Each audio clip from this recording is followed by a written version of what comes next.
Hi everyone. Today I am going to give you explanation about the topic blepharospasm. So let's see its definition. It refers to the involuntarily and forceful closure of the eyelids, which means if we do not want to close our eyelids, then our eyelids get forcefully closed. This is its definition. Now, what are its types? There are two types of blepharospasm. First is essential blepharospasm and the another one is reflex blepharospasm. So first of all, we talk about essential blepharospasm. It is a very rare condition. It is an idiopathic condition. The word idiopathic means whose cause we do not know.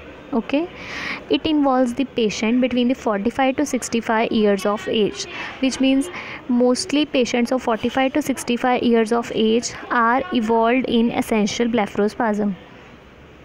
Okay, next is reflex blepharospasm. It usually occurs due to the reflex stimulation through the branches of fifth nerve. The fifth nerve is the facial nerve. It stimulates or it gives message so that the reflex causes and the forceful closure of the eyelids occur. It occurs in the conditions such as corneal foreign body. If there is a foreign body in the corneal, then this condition occurs.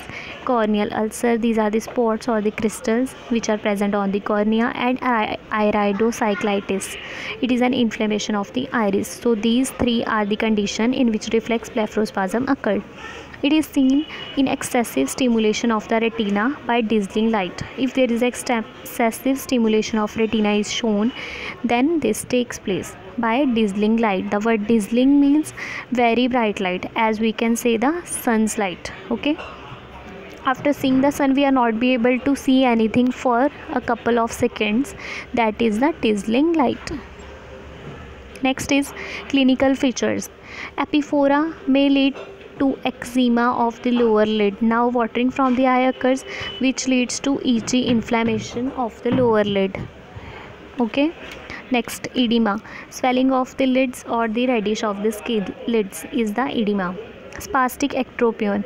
If the orbicularis oculi muscle do not relax, then this is its clinical feature. It occurs mostly in the elder people. Next is treatment of essential blepharospasm. Botulinum toxin. It is injected subcutaneously. It is a subcutaneous tissue. So the botulinum toxin is injected on that tissue over the orbicularis oculi muscle. Okay, what it will do, it blocks the neuromuscular, the junction between the nerve and the muscle. It block it and relieve that spasm. Now, what is the treatment of reflex blepharospasm? Causative disease should be treated. Due to which disease it caused, that disease should be treated. Associated complications should be treated. If some complications are there, that complication should be treated. Thank you.